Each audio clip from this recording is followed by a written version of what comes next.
Good afternoon. Thank you for joining this webinar, Using Data to Drive Work-Based Learning Decisions. My name is Nicole Crane, and I am the president of the Iowa Association of Business and Industry, or ABI. Thank you to the team at Iowa Workforce Development and the Iowa Department of Education for hosting the series of webinars focused on work-based learning and for allowing me the opportunity to provide the welcome today. If you're not familiar, ABI is a member-driven trade association that represents businesses in every Iowa county. We were founded in 1903 as an advocacy and networking organization for Iowa manufacturers. Today, we represent all industries, and the majority of our member companies have fewer than 100 employees. One thing our organization has heard from members for decades is about the importance of a skilled workforce. To that end, ABI has a foundation that provides programming for students in high school through a week-long entrepreneurial and critical thinking camp called Business Horizons. And we also provide scholarships to students going into manufacturing through our Elevate program. When I am done, I'll put some links in the chat for you all to check those programs out. Those are just a few of the ways our organization tries to engage with tomorrow's workforce, but we want to do more, and we know that Iowa employers want to do more. And so that's why we're here today. Iowa employers want to be supportive and engage with the communities that they do business in, but sometimes they don't know the best ways to engage or how to get started. Employers often face barriers just as school districts do. So I'm excited about this webinar and how it's working to educate all parties about how data can make a difference and even help bring solutions to barriers perceived or real that exist when it comes to establishing and growing a work-based learning program. So thank you again for the opportunity. I look forward to the conversation this afternoon. I'm now going to turn it over to Kathy Leggett, Business Engagement Liaison, who is moderating today's webinar. Kathy. Thank you. Thanks so much, Nicole, and good afternoon, everyone. Thank you for being here with us. We're excited again to offer more information on work-based learning, and we have a great panel for you. And Nicole, I just want to say an additional thank you to you. We are so happy to have you doing our opening and involved really in all the things that you're involved in. The Association for Business and Industry is a great partner, and so just thank you so much. It's a valuable partnership. We appreciate it.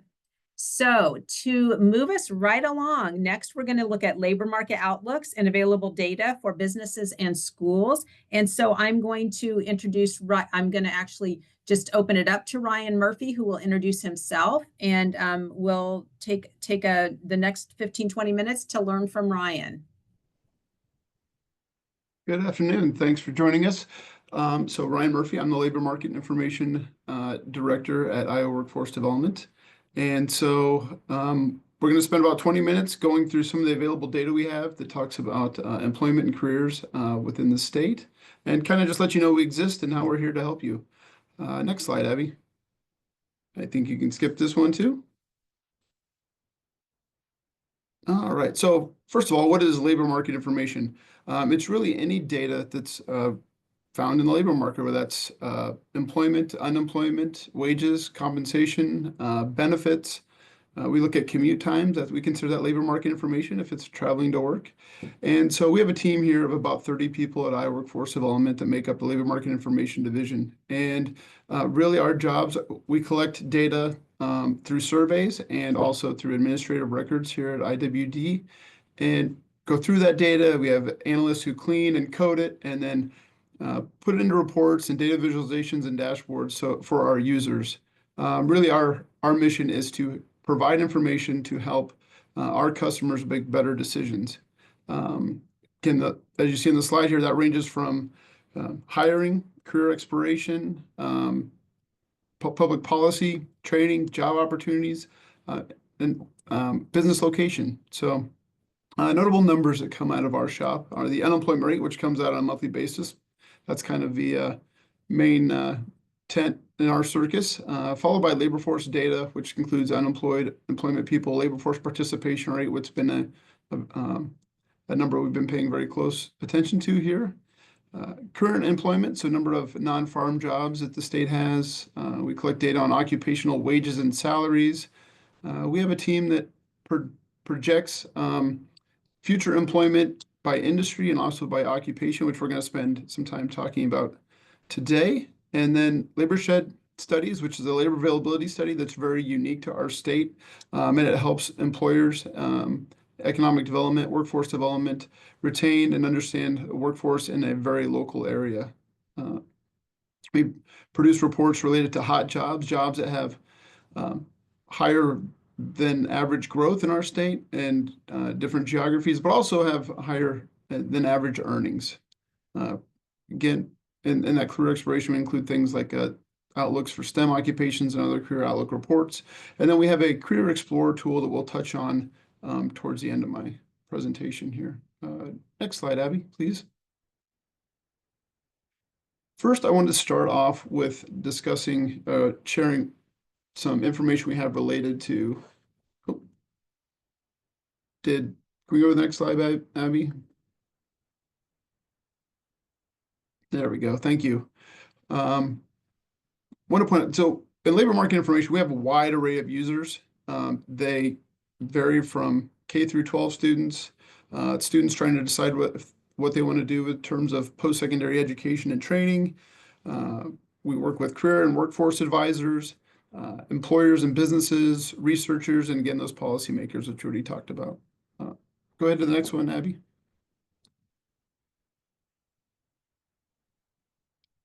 I think this is the industry. And so what we want to talk about is to kind of get a lay of the land is current employment by industry within the state of Iowa.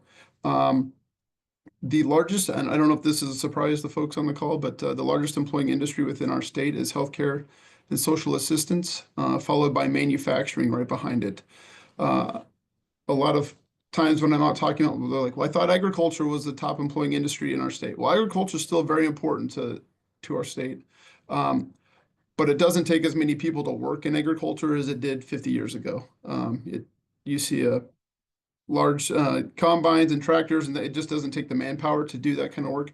But our industries support agriculture, or they're driven by agriculture and manufacturing. We produce things like tractors and trailers and all the things that we need to do the harvest and the planting. Also, food manufacturing. When we produce a lot of bacon and eggs in our state, and that's part of food manufacturing. Healthcare and manufacturing, I kind of call 1A and 1B as far as industry employment within our state. For a long time, depending on the quarter, they jump back and forth on the size of the employment. That has changed over the last year, where we are starting to see agriculture or manufacturing has decreased in jobs a little bit compared to healthcare, where healthcare throughout recessions continually adds jobs, with one exception, and that was the pandemic in 2020. So whether the Great Recession of 2008, 2009, healthcare and social assistance continues to add jobs. After those two industries, we have retail, educational services, accommodation, food services, followed by finance and insurance. Abby, did we lose the slides maybe, or is it just on my end?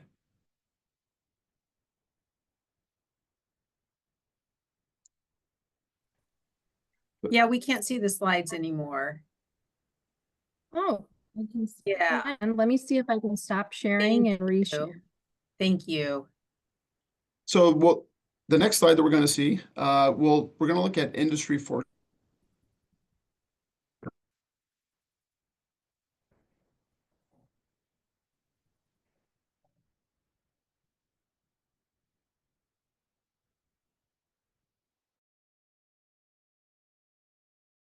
So we're connected to add Everybody's quite frozen. a few jobs.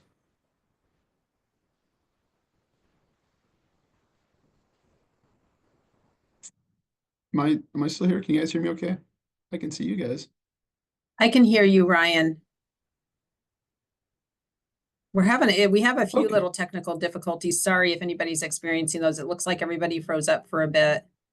So our apologies for that. Looks like Linda's. There we go. We've got slides again. Thank you. Awesome. Thank you so much. We need some of the technical difficulty music, I think, when that happens. Zoom needs to put that in as a feature, probably. I agree. So as I was mentioning, healthcare and social assistance, we expect to add by far the most jobs over the next 10 years, out to 2032, so a little shorter than 10 years. It is, if you look at that industry, we expect it to add almost 3 times as many jobs as the second place industry, which is transportation and warehousing. Then it's followed by educational services and manufacturing is fourth. We do produce a short-term 2-year projection, but for the most part, people, when they're doing their career exploration, or they're looking at longer than just 2 years. So we do focus on those 10-year projections. I do want to point out that I've also put the path or the URL to every website on the bottom of our pages if you choose to use that or want to jump out there and take a look for yourself. All this information is on IowaLMI.gov. Abby, next slide, please. So once we take that historical industry employment data and then we do our industry projections, so we project out what industry we see growing over the next 10 years. And we have what we call an occupational matrix, which sounds really fancy, but it's the percentage of jobs that are found in certain industries. So if we know what the industry growth, we can project out that into occupations. And Abby, if we get to the next slide, then we'll have so the occupations we're going to see are reflective. Well, let's back up. We're going to actually dig a little deeper. We're going to dive into what type of industry projections we're going to see. We're looking at just overall healthcare in the previous one, or overall manufacturing. This slide, we're looking at types of healthcare, types of manufacturing. The largest growing type of healthcare we see is ambulatory healthcare services. So these are your clinics. We expect that to have the highest, add the most jobs for the next 10 years, about 13,000 statewide. Second is educational services, third, social assistance, and fourth, nursing and residential care facilities. As our population gets older, the need for those nursing and residential care facilities increases, which is driving that growth. And then followed by truck and transportation. So you can see we mentioned healthcare, transportation, warehousing, and those jobs feed into the occupations. And what I've done is I've highlighted in yellow the healthcare related and social assistance related types of industries where we have 1, 2, 3, 4 of them in the top, 8 that we expect to add the most jobs. All right, next slide, Abby.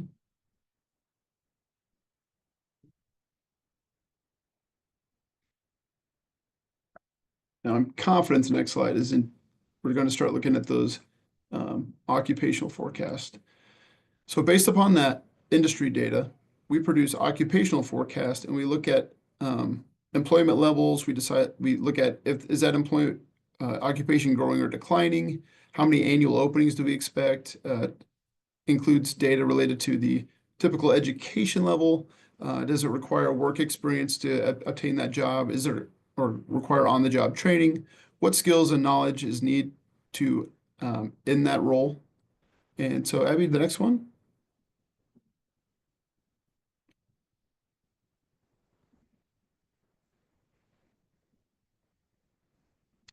Okay, so what we're looking at here is the occupational groups that we see growing over the next 10 years. Food prep and serving related occupations. Now, we have a lot of openings. That's what that yellow box is outlining. This is sorted by the number of openings we see over the next out to 2032. The reason there's so many openings for that grouping is because it's a high turnover group. There's a lot of churn within that occupational group. But next is transportation material moving that we had talked about, followed by sales, office, admin, management, and then we've got production. Now, if we get down to we start seeing some of those healthcare support occupations, we expect to have almost 11,000 or just over 11,000 openings over the next 10 years. One thing to also look at when somebody's doing career exploration is you can start to see the variances and the median wages between these occupational groups. So that should also be considered. Abby, go ahead and skip to the next slide.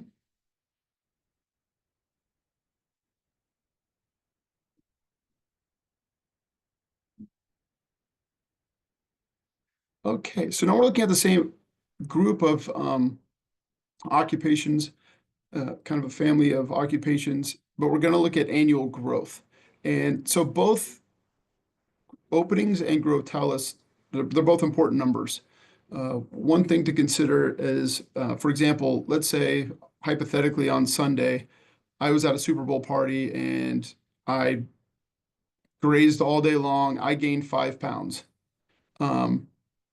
As far as 5 pounds as a percentage of my body weight, that's not a lot, unfortunately. But if that same 5 pounds was to a toddler, if the toddler weighed 20 pounds, 5 pounds is a very big percentage growth for a toddler. So annual growth tells us more about what's emerging, what's happening, what's new jobs are coming on. Annual openings talks to us about what the demand is for that job overall. So both are very important, both tell a story. But sometimes if you look at the growing occupations, healthcare and support occupations are the fastest growing occupational group that we have in the state at 1.9%. That includes your nursing assistants, your personal health aides, home health aides, jobs of that nature, followed by community and social service occupations, healthcare practitioners, and technical occupations. These are your nurses, different kind of nurses, physicians, and so though again reflective of those the demand that we're going to see in healthcare over the next 10 years. Next, fourth on that is computer and mathematical occupations. That is, I can tell you, driven by computer and IT jobs. Not a lot of brand new math jobs out there. So it's driven by the IT sector of that occupation. Transportation and material moving at 1%. Again, we include the median wage, so it gives you a sense of the wages being paid by those occupational groups. Go ahead, Abby, to the next one. So we're going to, kind of like we did with industry, we looked at kind of overarching types of industries. The previous few slides were overarching types of occupations. This is a look at we call detailed occupation, so the job itself. And you're going to see reflective in these openings, like cashiers and fast food counter workers. These are, again, high turnover jobs. So they end up at the top because they're not brand new. But you can look at their growth at negative 0.2% is our estimate. So they're actually losing jobs. Now there's a lot of openings still, but they're losing jobs overall, which is probably not a surprise if you've been to a grocery store or a fast food restaurant where you are the one checking yourself out, or pushing it on the flat screen of what your menu is or what food you want for dinner, and then they deliver it to you. So those things are that we consider when putting together our projections. You can see retail sales also has a lot of openings, but very small growth at 0.3%. Now, if we look at heavy tractor trailers operators, so these are semi-truck drivers, they have a growth of 1.3% and almost just over 5,700 jobs annually. So all of that stuff that we're buying from Amazon and Temu and all the things that get shipped to our porches, that has to get there somehow, and that's driving the demand for that type of work. I think ready for the next slide, Abby. Unless there's any questions. I don't think we have any in the chat, do we, Kathy? I feel like I'm going fast, but I know we've got a lot to cover. We do not. So, okay. And please I forgot to do the reminder at the beginning. So if you do have questions, please put them in the chat. I'm taking a look and monitoring that, and we'll have some time at the end. So thanks for checking, Ryan. Yep, no problem. So this is the detailed occupations that we just talked about, but this is sorted by growth. And so how fast are these toddler occupations growing? And wind service turbine technicians are the top. This is still fairly new industry. I mean, it's probably 15 to 20 years old or occupation, but that's still new, right? And so it's growing at 5.3%, but again, it only has 105 openings per year. So that's where both of those numbers are important to compare. Now, looking through the rest of the occupations, they're pretty reflective of the industries that we had talked about. Nurse practitioners at 5.3%, physical therapist assistants, data scientists is the need for data, demand for data keeps increasing. Statisticians, health managers, occupational therapists, information security analysts, physician analysts, substance abuse, home and healthcare, personal care aides. You see a trend here. These are healthcare related jobs, and so they are growing rapidly. The I do want to point, home health and personal care aides. That's a that's a job. It kind of sticks out of this grouping because it has almost a 3% annual growth rate, and it has 5,000 openings annually. So it is in high demand and is still growing, right? And that's part of that. Also part of that aging of our population where that demand is needed and that care. So again, if you go finish out through this list, this is you see healthcare, you see IT. I want to point out that this list isn't all we have. If you go out to our website, we actually have projections for 600 plus occupations, so you can look those up individually. And the tool that we're going to look at here in a second will show that. Go ahead, Abby.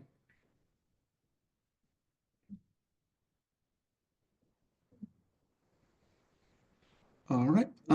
Also want to point out, if you go to IowaWORKS.gov, you can find the number of advertised jobs from the internet to see what kind of demand there. Now I'm just showing the top 10, but you can look at the top 100, and that's updated on a daily basis at IowaWORKS.gov, reflective of the same occupations we just talked about.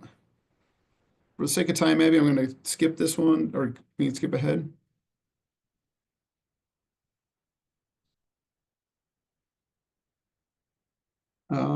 So real quick, I know you're going to get the slides at the end of the presentation or later.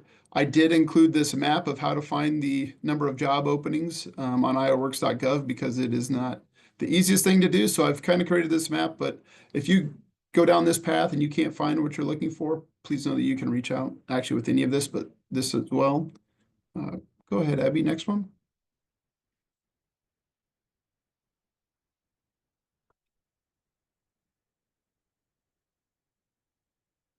Okay, so I want to make sure that we touch on a new tool that we have curated here within LMI called Iowa's Career Explorer. I'm going to put the link in the chat here.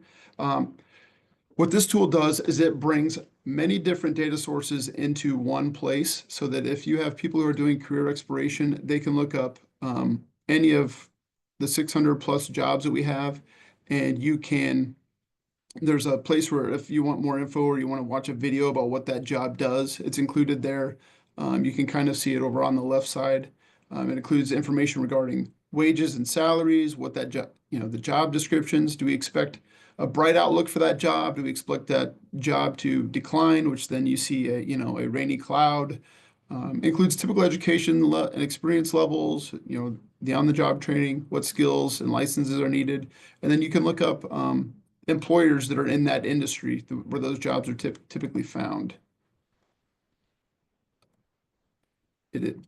So we're really trying to make the getting career information more accessible and easier for our users. All right, Abby, I think you can go to the next one. Actually, pause just a second. I forgot to mention, we have included filters in the career exploration if you want to look at specifically at hot jobs, STEM jobs. If you're familiar with the last dollar scholarship, you can actually hit the filter and it say include only last dollar scholarship occupations, and then you can go through that list and choose one that is from the list where the scholarship is eligible. And then also if the occupation is eligible for registered apprenticeship. So that's included also in the tool. All right, go ahead, Nabby.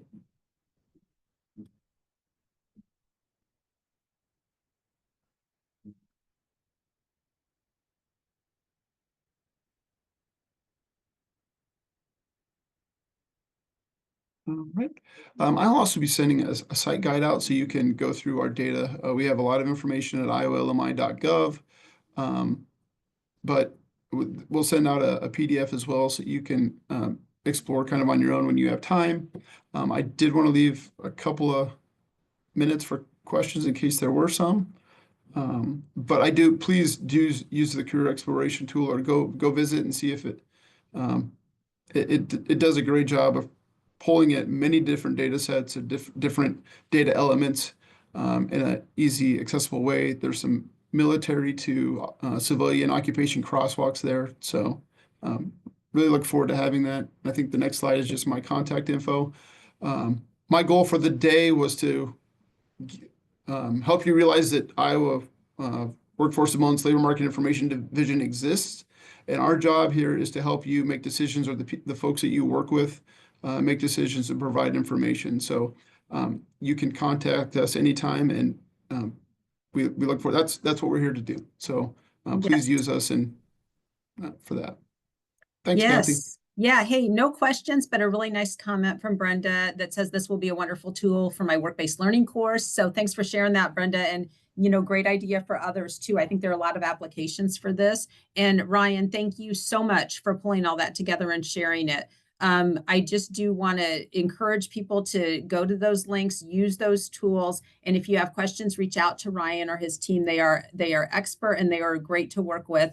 And you really will be amazed if you haven't been out there, what you can find. It's pretty incredible. So thanks so much for helping us learn more about that, Ryan.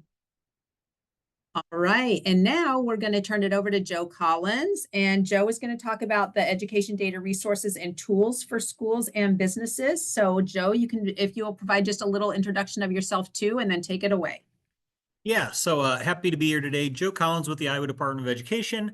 I am in our Bureau of CTE and Post-Secondary Readiness, and I help head up our work-based learning initiatives, but also a little bit of a focus on health sciences. So as we are going through, you saw healthcare we have a lot of jobs available in healthcare, so I'm maybe a little biased in there. But I'm going to spend a little bit of time going through some different resources that you might not be aware of that can definitely help you in different ways, both as an educator or an employer, or potentially another support partner as we're looking at work-based learning, either expanding or improving or even starting new programs. So if you could do next slide, Abby. You'll also see some crossover potentially between what my colleague Ryan Murphy just mentioned. We do a lot of collaboration with our workforce development and kind of overlaying and combining education and employment information. So lots of really good information out there. I tried to pick some resources that maybe don't cross over quite so directly, but you might see a little bit. I always like to just bring up real quick two newsletters that I would strongly recommend you sign up for. These are email newsletters that come out on a monthly basis. The very first one is one that I put out, generally kind of mid to late month. It will be going out next week, and that is specific to work-based learning. We call it the Iowa Work-Based Learning Coordinators newsletter, but anybody can sign up for that. And so that's very specific news, updates, trends, resources. We often talk about data also specifically for those located in Iowa that are curious to learn more about kind of work-based learning and kind of staying in the know. The second one is referred to as a superintendent and education leader update. That is going to be much more of a broad kind of generalized updates and trends and resources to be aware of. Et cetera, within the education world, which again, you do not have to be a special type of person. Anybody can sign up for that. So I'd recommend signing up for those two newsletters to really stay in the know and kind of up to date on what's happening. You're in luck if you're not currently on those because archived copies are maintained, I think, a year's worth. So you can go through there and kind of review what's been discussed in previous months. Next slide. The first resources, or I wanted to really quick run through some terminology changes. So I know a number of, looking at the participant list, I know a number of you have been joining for this webinar series, so you've heard us talk about this quite a lot. But for those that are new to this series, we are going through a pretty large kind of rebranding and terminology changes here in the state of Iowa with the passage of Senate File 2411 in last year, 2024. We really have a new definition for the term work-based learning. Prior to the passage of that Senate File 2411, work-based learning was kind of this umbrella term for a lot of experiences where students were learning about work. We have since really defined that in more of a narrow definition of only those experiences where students are getting kind of hands-on work experience, where they are kind of working to learn those skills necessary to be successful in the future.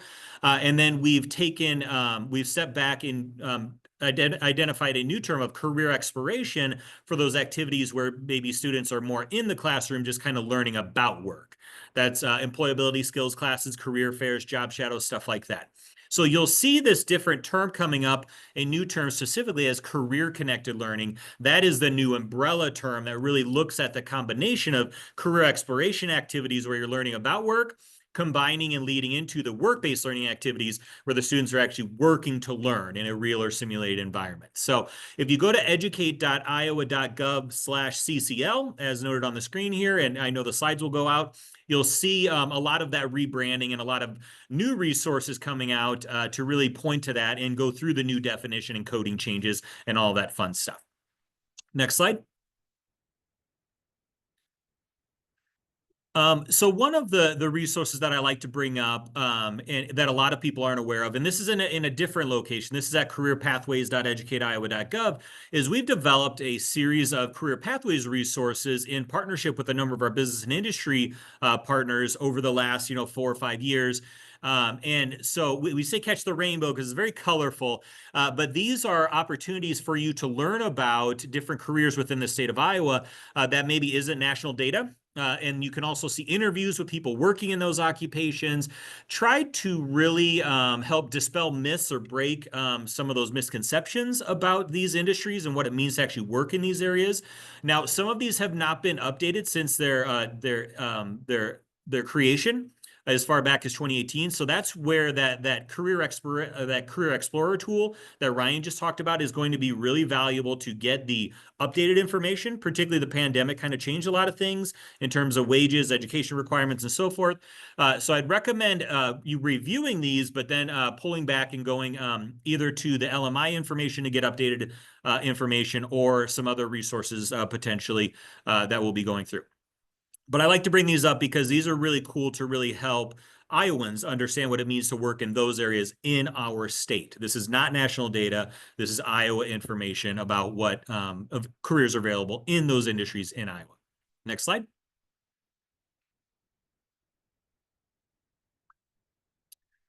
The Iowa School Performance Profiles is something I wanted to specifically talk a little bit about. These are otherwise known as the report cards. So you maybe are hearing schools talk about this, or as a parent, you're hearing your district or your schools talk about this. This is all public information. And so if you go to the link at the top of the screen there, iaschoolperformance.gov, you can look at these for every school and every district within the state, public schools and districts within the state. So there's a lot of information out here in case you're curious. I am specifically bringing it up because we have a new incorporation of work-based learning into these tools. So there were some some different changes that occurred this last year with the new definition of work-based learning. And there is a new area referred to as the Post-Secondary Readiness Index that now includes work-based learning, as well as college credit and industry recognized credentials. What's really cool about this tool, if you're a data geek like myself, you can look at the district level, or you can even narrow it down by schools within the district. So depending on the size of your district, you might have one high school, or you might have many. So you can look at the district report card, or you can dig down into those high schools. Some of the measures, not work-based learning, but some of the measures also dig further down into elementary school, middle school, all the way down to even kindergarten for some of the measures. Obviously not work-based learning in kindergarten, but there's a lot of really cool stuff that you can learn, again, about your district or about the schools housed within that district. So I'd recommend checking that out. There's also a little toggle at the top of each of the district profiles where you can look at kind of the accountability view, which is the really broad strokes, or you can click on in-depth, and that digs a lot deeper into some of the areas. So kind of a cool tool, especially if you're hearing groups say report card, my report card said this, or my district report card said that. This is all public information that anybody can look at. Next slide.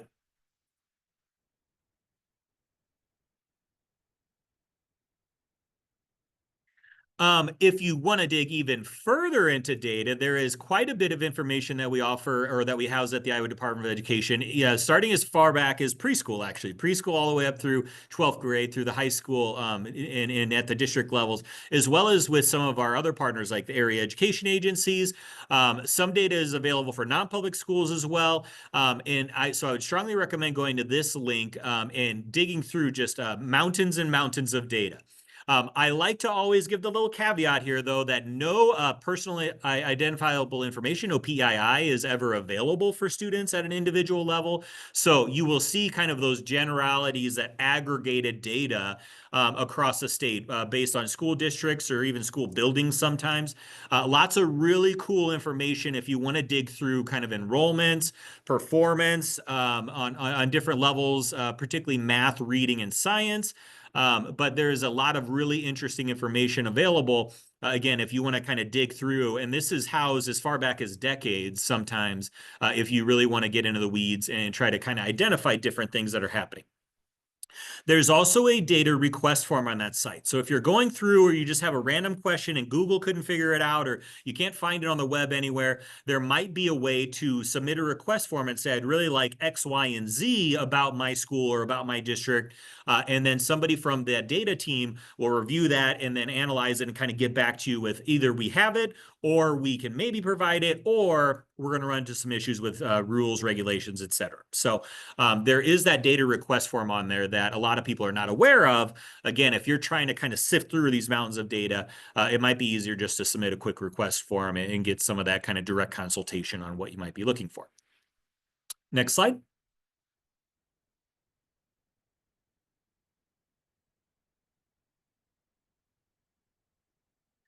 One of my other, really, I would say one of the best kept secrets that are out there, again, for anybody that's kind of curious about data and what's happening, and this is where you're going to see a lot of crossover between the employment and the education worlds, is a really cool site referred to as IowaStudentOutcomes.gov. So this has a lot of information that you might have found on that previous site or the previous two sites about kind of our K-12 world, but where you really get into a lot of very useful information is in the community college world, kind of the post-secondary world. So we have a lot of really cool interactive dashboards. I just did kind of a screenshot of some of them where you can break down within your community college district what students are taking, what they're earning. Is it a credit program like an associate degree? Are they taking types of training or education or upskilling potentially opportunities where we might refer to as non-credit, where they're not actually earning a degree, but they're improving themselves to step into positions. But lots of really cool information about just what's happening at that local level. Because a lot of questions that I know we get are, like I mentioned, we see a lot of a lot of data pointing to our need for nurses. We get a lot of questions about why aren't there more nurses? What's happening? Now, although this data might not tell you exactly why we don't have more nurses, you can narrow down within your community college area to say, XYZ school, they put out 25, RNs last year. But we're hearing from our business and industry partners that we don't have any. So what's happening? And that will start the conversation at that local level of trying to understand maybe where those RNs are going. And this actually shows you what industry they're working in. Heaven forbid they left the state of Iowa. It shows you what states they went to. A bunch of really cool information if you want to dig into it. We also have a small newer area that talks about licensing. So every healthcare occupation in the state of Iowa that requires a licensure is talked about in an interactive dashboard. We've also recently added a commercial driver's license, so you can dig into who has a CDL, where they're located, where they're working. And then we expect to continue to roll this out for every industry as we gain more information and as we keep kind of chugging along. Next slide, please.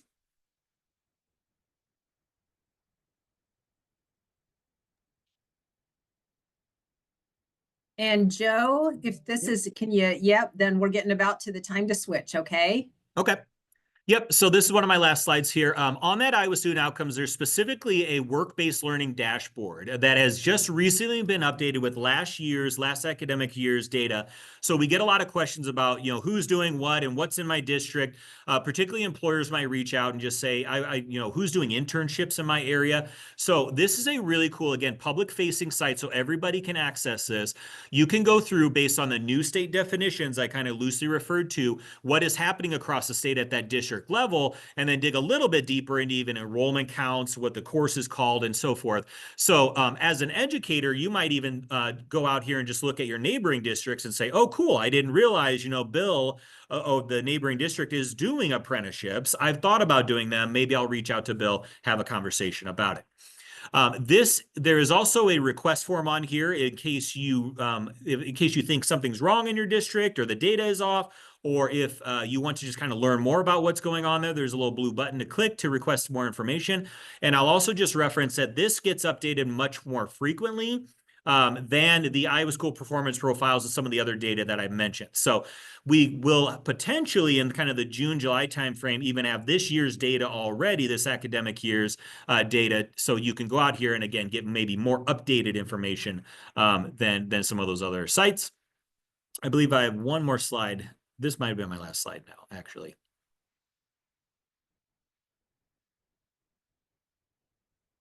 Okay. If anybody has any questions, go ahead and reach out to me, but happy to help however we can. Thank you so much, Joe. Again, lots of great resources. It's amazing what's out there. Again, I know it can be kind of daunting, but there are people to reach out to. So, so much good stuff. Thanks so much, Joe, for your time. And now I'm going to turn it over to Terry Voss, and she's going to talk about actually how she's using data. They're using data to grow career pathways and strengthen their workforce in Marion County. So Terry, if you can just do a little introduction and take it from there, that would be great. Certainly. Thank you, Kathy, and I appreciate the opportunity to be here today. As Kathy mentioned, my name's Terry Voss, and I'm Director of Work-Based Learning in a program that we call WorkSmart Connector in Marion County. And we're a collaboration of multiple schools and employers that all work together in this area of work-based learning. So you can go to the next slide, please, where you'll see just the title of my presentation. So then we'll skip to the next one as well. I knew that by the time we got to this point in the conversation that we've been hearing a lot about data. So I had to put this little slide up there because you might be feeling weary of all these numbers, and that so easily happens when you're talking about data. And sometimes we run away from it because it just seems like mountains, and there's wonderful opportunities and links and resources out there, but sometimes it can be overwhelming. So what I want to do is take what we talked about today and show some examples of what in our experience has really spoken to our employers and our schools, and then how that impacts students and parents, et cetera. So we're going to change the face of this slide, if we can go to the next one, through our conversation today. So what's important to remember that data is so important to both schools and employers in partnership. And that data that you can gather informs your decision making. So that can happen in a lot of different ways. Today I'm going to be talking about how to do that locally. So a lot of the resources we just looked at, you can drill down into what's happening within your local area. And as you develop those partnerships, oftentimes you need to show the impact locally for it to speak to partners who have the option of being in or out. And obviously you want them to be in. So we'll go to the next slide where we can talk about some of the challenges that we faced at the beginning, and then how we use these challenges to advocate for our cause. So the slides that I'm showing you with today are actually ones that we used when we were first launching our program in like the 2018 to 20 timeframe. So these are not current slides, but I wanted you to see what we were doing early on and the references that we use to approach schools and employers to ask them to be involved in this. So right here, if you can take some simple numbers like what you see here, this speaks volumes. So we wanted to look at what was happening right here in our county, where we work with students and employers, Marion County. And when we were first talking about this, we were sharing that, you know, in Marion County, we had 1,113 jobs posted on Iowa Works that needed to be filled. And at that time, the unemployment claims in our area were only at 306. So right then and there, you see that there's this gap of 807 people, where even if we filled all of the unemployed went right into that bucket of available jobs, there'd still be 807 jobs left. So when we're talking about advocating for work-based learning, showing a slide like this really illustrates the fact that we have to think of new ways, we have to be creative to fill that gap. And what better way to do that than through work-based learning and working with Iowa high school students. Next slide, please.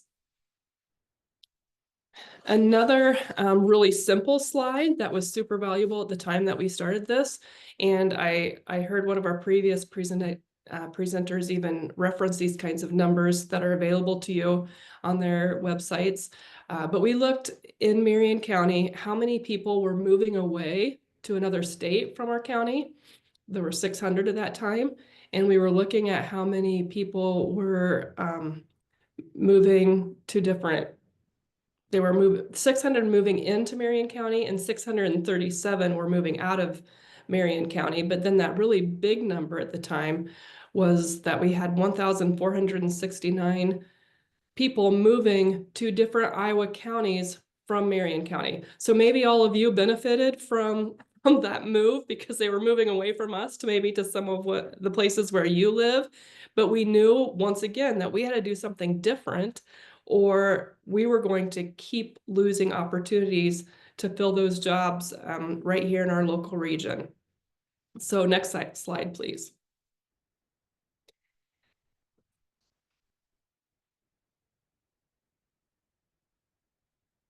So we really wanted to illustrate what jobs were most in demand and which ones we needed to look at too, where we needed to start in terms of what areas do we need to focus on?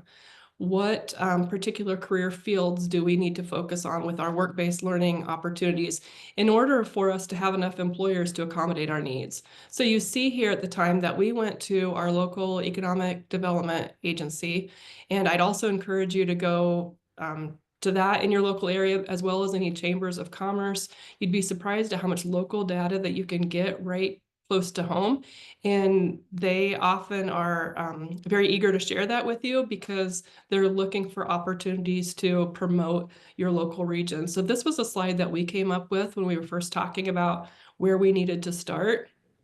And you can see there that we had a list of the occupations that were in highest demand or the most openings available, because we knew that if we went to employers that offered those jobs and said, hey, we have high school students that are wanting to work in your fields, if they had openings, that would speak very loudly. So we were pulling these lists of occupations and then also looking at total opportunities per year within our area. And this was right around the time of 2020 when you know, a lot of this data was getting skewed all over the place because of the crazy time that we were in.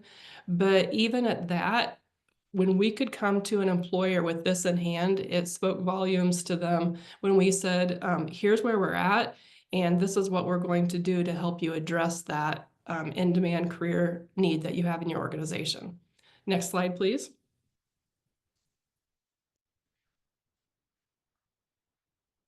And here you'll see that we then we were looking at some more complex numbers and percentages and information, but really what we wanted to see is that there were those bar graphs there. There were numbers that were moving from left to right.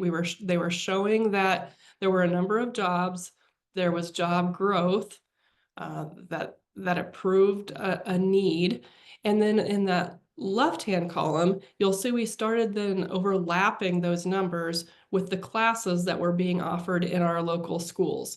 So you'll see the highlighted ones.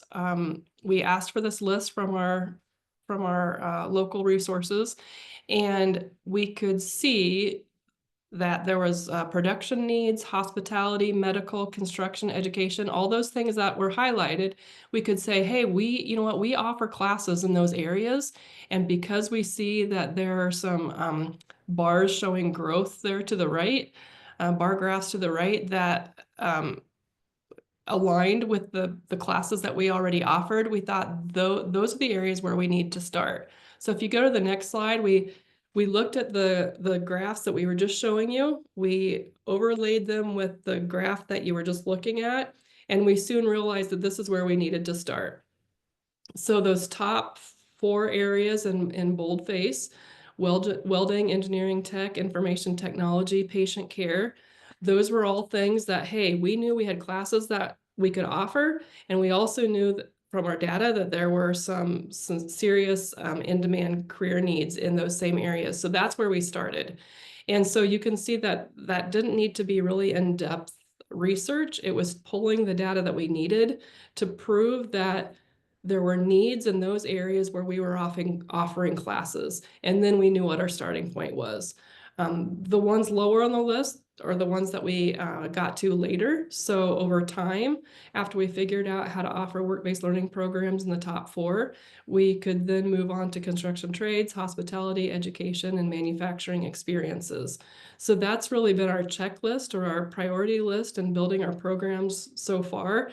And we keep going back to the drawing boards of comparing those graphs to the classes that we can offer in our school to say, hey, what do we need to look at next? So we'll go to the next slide, please. After all of that, all of those conversations with employers and schools to identify what programs to offer first, we also knew that there was going to be discussions with parents and educators that were super important. So if you go to the next slide, some of them that we used to really promote the idea, the concept of work-based learning were some research points that we found. If you can pull up the next slide, please. This one showed a lot of percentages of what things, if we go back one, please, what things went well for students who are in work-based learning. You know, what are the positives that they learn from their experience, and then what are the maybe not as positive things that they learn from their experience, but knowing that all of this is learning that comes out of work-based learning opportunities was critical for students and parents. And if you look in that bottom left-hand corner there, the biggest point that we reiterated many times and spoke so loudly to people was that work-based learning is a low-risk opportunity to explore careers. And just based on this slide alone, there's good and bad that comes out of work-based learning, but either way, you've learned something. So now we can go to that next slide, where you'll see again that we needed to remind everyone that both parents and teachers were some of the top influencers when it came to young people deciding what programs to go into. Excuse me. And so as we talked with both parents and teachers, we wanted to make sure that they understood how important work-based learning is to student futures. Next slide, please. And if there's one point that I can make through all of this is that it takes time. And we'll go to the next slide. This impact on students and developing these programs and having the conversations with employers and students and parents and all of those people, it simply takes time. And so in just a moment, you'll see this funnel here. You want to prove out the successes that you've had over time. And this was the graph that we used because as Joe talked about earlier, you know, there's career awareness, there's exploration, and then there's the work-based learning experiences. All of those things have data that go with it. So once you use data to develop a plan, then also develop your own data to show what you've accomplished. So if you go to the next slide, I just wanted to illustrate that we have these different areas that we're building on and creating that funnel or that pipeline, because that all gives us areas that we can test and measure and document what we're accomplishing. So every summer, this is a report that we put together and share with all of our local employers, our advisory board, and it basically shares the successes, and not always successes. Sometimes it's showing where we're down in certain areas, but then we know what to work on as well. And so don't be afraid or don't run away from sometimes the data that you don't love to see, because that also shows you how you can improve in the direction that you can move in to get to where you want to be. But we're not going to get into the details of all of this, but you can see that for the employers that I work with, these are the things that they want to see. They want to see where the student numbers are at. They want to see what areas that students are gravitating toward in terms of where they are wanting to work. They want to see what schools are engaging with us in these work-based learning opportunities. But prior to all of that, you'll see everything on the left-hand side. We also want to show them everything that we're doing in the awareness areas, the exploration areas, the experiences, all of that. So they realize it's not just about the numbers, it's about everything that we need to do to get the numbers as well. So we'll finish up with the next slide, please.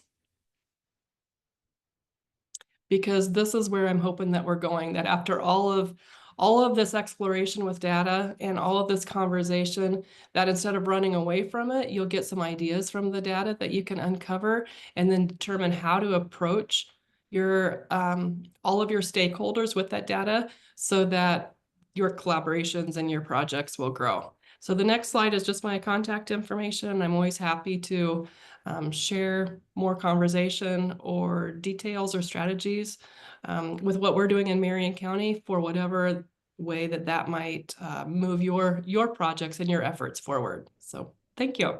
Thank you so much, Terry. That was just the best way that this possibly could have wrapped up, you sharing your information, and it's just a beautiful kind of map or toolkit for how this can actually be done. And so I imagine there will be many people using this after this presentation, and just for all of you, Terry has always been a great resource, technical assistance, any questions people have. And so you can feel free to reach out to her. But again, I just want to thank you so much, Terry. It's so impressive what you've done. And then I do have a quick and a couple quick things before I turn it over to Linda. I did want to share, Brenda, what you said again, because what you're sharing is just exactly spot on. And Brenda said, as our Career Academy starts here in Northwest Iowa, I could use every single slide as a recruitment tool. And so that is so valuable. So again, thank you, Terry. A question, Ryan, for you on the IWD site, how frequently are the labor market industry profiles updated? Do you have any information you can share on that? Sure. So we try to update them every 2 years, Okay. and sooner if possible. We do rotate that with some other publications, and we do allow that 2 years allows for more data to come in. So perfect. Thank you. All right, seeing no other questions at this time, I want to go ahead and turn it over to Linda Fandel. And before I do that, a thank you to all of our panel members, and also Jenna and Abby for helping facilitate this happening, and for Linda for her work to coordinate it. So Linda, Thank all you, yours. Kathy. And again, I want to reinforce our thanks to the audience and our presenters for tuning in for today's webinar. It's the 6th in a series that kicked off October 1st, and we're really excited to be able to share what's going on with work-based learning around the state. Great examples today. And Kathy, thank you so much for moderating, along with Abby for managing slides, and Jenna for all the behind-the-scenes technical work. To our audience, there's a link in the chat if you're interested in signing up, if you haven't already, for the next work-based learning webinar. Employers and educators across Iowa are working together to grow sustainable early talent pipelines that offer students outstanding career pathways and strengthen the state's workforce. It's amazing to see the results in communities like Pella and Lamar's and Manchester and Eldridge and Des Moines and Pleasant Hill and Holstein and Corydon and too many others to name. The list has gotten so long about the exciting things going on across the state, but I just wanted to give a shout out to some of those great programs. Our Iowa Workforce Development Department of Education work-based learning team can help you build those partnerships. So please feel free to reach out to us. That's what we're here for. We can facilitate meetings, share information about resources, and answer any questions you may have. And again, please consider registering for the next webinar and watch for the email that will come in about a week or so with the slide deck with a link to today's webinar. And you can also see all the previous webinars if you want to check into those if you haven't had a chance to from October 1st forward. So thanks again to everyone for a great hour.